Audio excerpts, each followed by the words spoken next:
શ્રાપ આપ્યો. આ સૌથી પહેલું અને છેલ્લો ચમત્કાર છે કે જે શ્રાપનો છે, નુકસાનનો છે.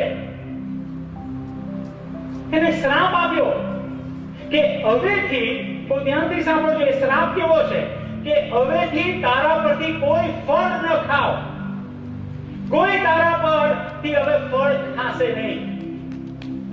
પણ ખરેખર થયું શું? એને ફળ નહીં ખાવાનો શ્રાપ આપ્યો, પણ એ અંજીરીનું ખરેખર થયું શું? અંજીરી સુકાઈ ગઈ. ધ્યાનથી વાંચો બાઇબલ. ઈસુએ અંજીરી સુકાઈ જાય એવો શ્રાપ નથી આપ્યો કે અંજીરી સુકાઈ જાય. ઈસુએ તો શ્રાપ એ આપ્યો કે હવેથી તારા પરથી કોઈ ફળ ન ખાવ. તો અંજીરી સુકાઈ કેમ ગઈ? ફળ નહીં ખાવાનો શ્રાપ, પણ અંજીરી સુકાઈ ગઈ.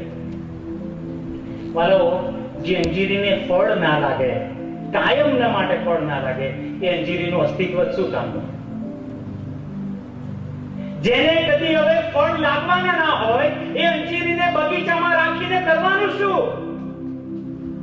કશું જ નહીં. એટલે એને કહે છે બાળી નાખવામાં આવી. અને બાઇબલ કહે છે એને મૂળથી બળેલી એના શિષ્યોએ જોઈ.